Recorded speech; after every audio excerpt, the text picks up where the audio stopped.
You did everything right. You went to the garden center, you asked someone which grasses could handle heat and dry conditions, they pointed you toward a rack, you picked something that said drought-tolerant right there on the label. You brought it home, you planted it, you watered it through the first few weeks, and then you stepped back and let it do what it was supposed to do. And it died anyway. Or it didn't die exactly. It just sat there, yellow at the tips, thin in the middle, looking like it was surviving rather than thriving, like it was tolerating your garden instead of belonging in it. And the worst part is, you blamed yourself. You thought maybe you didn't water enough during establishment. Maybe the soil wasn't right. Maybe you planted too late or too early or in the wrong spot. You went back and read the same advice you'd already read and tried the same things you'd already tried. But here's what nobody at that garden center told you. Drought-tolerant does not mean drought-proof.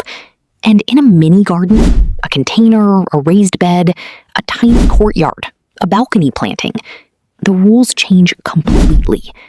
The grasses that perform beautifully in a wide open landscape border will fail in a small confined space for reasons that have nothing to do with how much water you gave them. I planted the wrong grasses in small spaces for longer than I want to admit. I kept choosing based on the label, based on how they looked in full-sized show gardens, based on what the YouTube thumbnails showed. And every single time, they either burned out by midsummer, spread so aggressively they swallowed everything around them, or looked spectacular for about 6 weeks, and then turned into a brown tangle I had to cut out completely. It wasn't until I started paying attention to what was actually surviving, not in big gardens, but in small ones, in containers, in tight urban plantings, in the kind of constrained spaces most of us are actually working with, that I understood what the problem was. The grasses that work in mini gardens are a very specific group. They're not always the ones with the most impressive nursery labels. They're not always the most talked about. But once you plant the right one in the right spot, you will understand immediately why everything else you tried felt like a compromise. Today, I'm going to walk you through the best drought-tolerant grasses specifically for mini gardens, what they are, why they work where others fail, and exactly how to set them up for success. And stay with me to the end, because I'm going to share one grass that almost nobody plants in containers, that I almost didn't include on this list, that has become the single most reliable performer in every small space I've tried it in. You'll want to know what it is before your next planting season.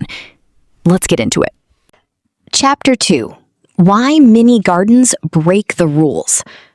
Before the grasses, you need to understand one thing, because without it, you can buy every plant on this list and still get disappointing results. Most drought tolerance ratings are calculated for in-ground plantings. In the ground, roots travel. When the top 6 inches dry out, roots go deeper. When one zone runs dry, they spread laterally toward moisture.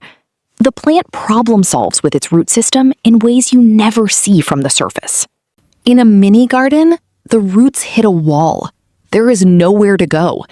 The entire soil volume dries faster because it's surrounded by air on multiple sides, exposed to reflected heat from hard surfaces, and sitting in direct sun with no ground insulation below.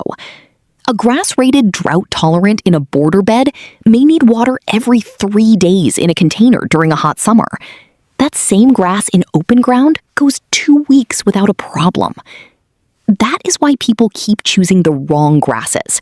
They trust a rating never designed for the conditions they're actually growing in. The second problem is size. Many popular ornamental grasses look perfect in the first season, then hit 5 or 6 feet by year 2 and swallow everything around them. In a mini garden, that is not a recovery situation. That is starting over. The grasses that belong in small spaces share 4 qualities. They stay genuinely compact, under 2 feet in most cases. They have efficient root systems relative to their size. They tolerate confined heat and fast drainage, and they maintain their appearance under drought stress instead of collapsing. Every grass on this list meets all 4. Let's go. Chapter 3. The 7 Grasses. Festuca glauca. If there is one grass that defines reliable performance in small spaces, it is this one.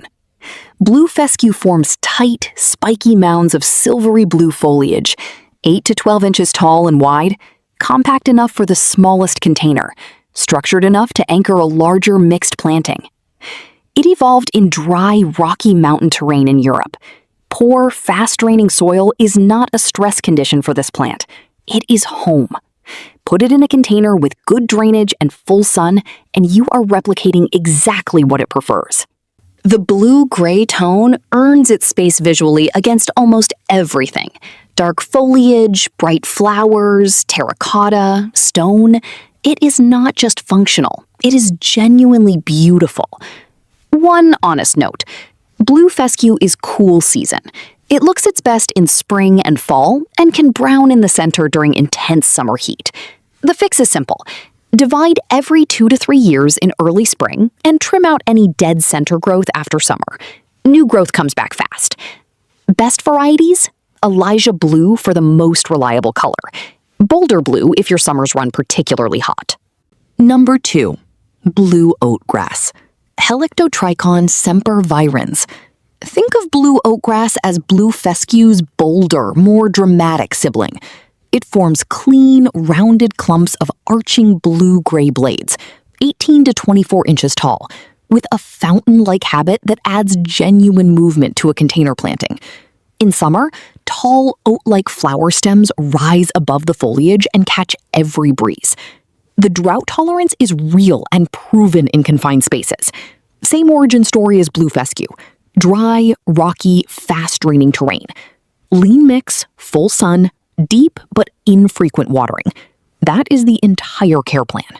It stays semi-evergreen in mild climates, holding structure through winter when most containers look bare and abandoned. One maintenance task. In early spring, comb through the clump with gloved hands to remove last year's tired blades. 5 minutes of work. Then, leave it alone. Number 3. Mexican feathergrass. Nicella tenuissima. No grass moves like this one. The foliage is so fine, so light, that the slightest air current sends it rippling in silver-green waves. In a container where you need life and movement, Mexican feathergrass delivers it constantly. 12 to 24 inches tall, loose, airy, billowing. The feathery seed heads age from green to gold to warm blonde through summer and fall, giving you a long season of changing color without replanting anything. Drought tolerance is exceptional. It is native to dry grasslands and mountain slopes across Texas, New Mexico, and Mexico. Thin soil, intense sun, minimal water. That is its natural habitat. In a well-draining container with full sun, it is as close to self-sufficient as a grass gets. The caution you need to hear? In zones 8 and above, particularly California, Australia, and Mediterranean climates, this grass self-seeds aggressively and is classified invasive in some regions. Check your local regulations before planting. In containers in cooler climates, not an issue, but verify first. Remove previous year's growth in early spring. Otherwise, leave it alone and enjoy it. Number 4. Purple fountain grass. Pennisetum cetaceum rubrum. This is the one that stops people in their tracks. Deep burgundy purple foliage, long arching blades, a true fountain shape that spills gracefully over container edges. In late summer, dark, dramatic plumes rise above the foliage and hold through autumn. As a container centerpiece for visual impact, it is almost unmatched. It is a warm season grass, which means it thrives precisely when cool season grasses are struggling. High summer heat, full sun, reflected warmth from paving, purple fountain grass feeds on all of it and looks better for it. Drought tolerance is solid once established. The rule is simple. Water deeply when the top 2 inches of soil are dry. Do not let it reach full wilt. That sets the roots back for weeks. Consistent deep watering, not daily shallow watering. The important caveat, It is perennial only in zones 9 to 11. In colder zones, it is an annual. You will replant each season. For many gardeners, the performance justifies that, but go in knowing it. Number 5. Prairie dropseed. Sporobolus heterolepis. Prairie dropseed is one of the most underused grasses in small space gardening, and it deserves far more attention. Fine-textured, bright green, arching mounds. 18 to 24 inches at maturity, the upper range for mini gardens, but manageable in a generous container or raised bed. It grows slowly, which in a confined space is exactly what you want. It will not swallow the planting in one season. In late summer, it produces delicate flower panicles with a fragrance most people describe as buttery or faintly of popcorn. Unusual, pleasant, and completely unexpected from a grass. The drought tolerance comes from a deep, fibrous root system that establishes quickly and then handles extended dry periods with almost no visible stress. Foliage stays clean, texture stays fine. In autumn, it turns warm golden orange that extends the ornamental season well past summer. Full sun, lean soil. Do not enrich it.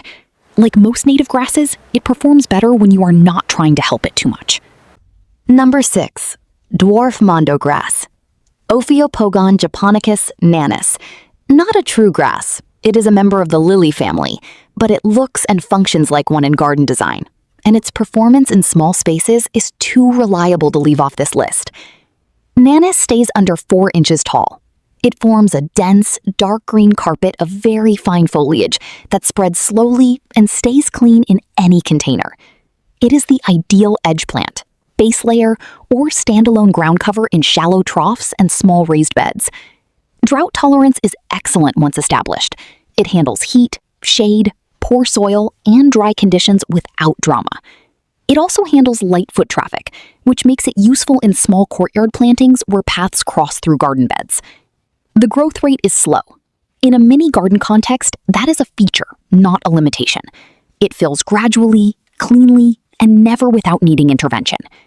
For more visual impact, black mondo grass, Ophiopogon planiscapus nigrescens, offers near black foliage that creates extraordinary contrast in containers. Both perform identically in terms of care. Number 7. The one almost nobody plants in containers.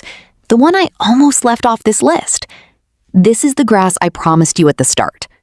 Poverty oatgrass. Danthonia spicata. The name is the reason nobody grows it. Nobody wants to plant something called poverty grass in a carefully designed container. But the name refers to its ability to thrive in the most impoverished, dry, nutrient-depleted soil available. And that quality is precisely what makes it extraordinary in a mini garden. It stays under 12 inches tall, fine-textured, softly arching, clean green through the growing season, transitioning to warm straw tones in autumn. One of the most genuinely compact ornamental grasses available. Here is what separates it from everything else on this list.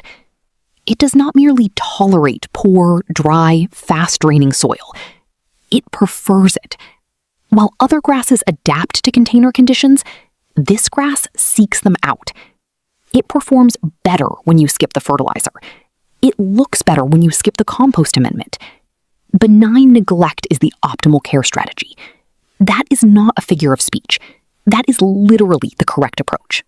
In every small space I have tested it, balcony containers, shallow raised troughs, cramped courtyard beds, it has been the most consistent, most reliably attractive, most drama-free performer on this entire list. No browning in dry spells, no collapse in heat, no aggressive spread, no outgrowing the space. Cold hardy to zone 3, native across a wide range of North America, almost entirely pest and disease-free. The only reason more people don't grow it is that it doesn't photograph dramatically. No 6-foot plumes, no blood-red foliage. It is simply a beautiful, quiet, deeply reliable grass that does exactly what you need it to do, in exactly the space you have, without asking for anything in return. If you only try one new grass from this list, try this one. Chapter 4. The 3 patterns that kill drought-tolerant grasses in mini gardens. 3 patterns. I made all 3 of them. Most people do. Pattern 1, too rich soil. You fill the container with premium potting mix, add slow-release fertilizer, and feel good about giving your plant a strong start. With most plants, that is right. With drought-tolerant grasses, it is often exactly wrong. These grasses evolved in lean conditions. Rich soil pushes fast, soft, lush growth that flops, invites fungal disease, and dries faster because soft tissue holds less structural integrity. Use basic potting mix, cut with perlite or coarse grit. Skip the fertilizer amendments entirely the first season. Let the grass find its footing in the conditions it actually evolved for. Pattern 2, daily shallow watering.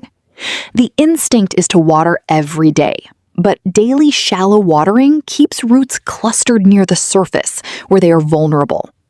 Drought tolerance is a root depth phenomenon. The plant needs deep roots to access moisture lower in the profile.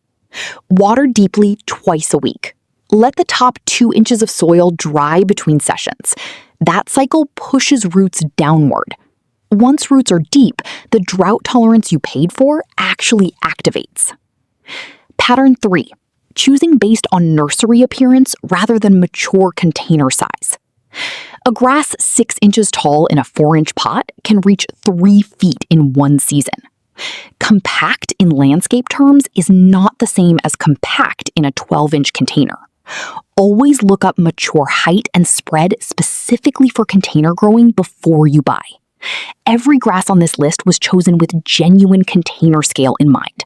Anything outside this list, verify first. The right grass in the right space is one of those small decisions that changes how a garden feels for years.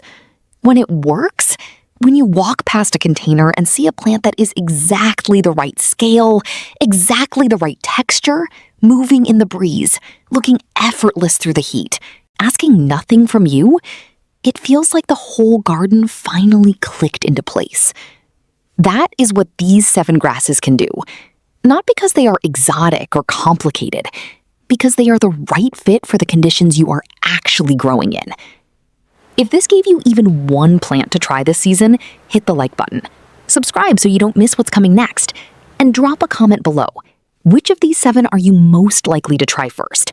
I read every single one. I'll see you in the next one.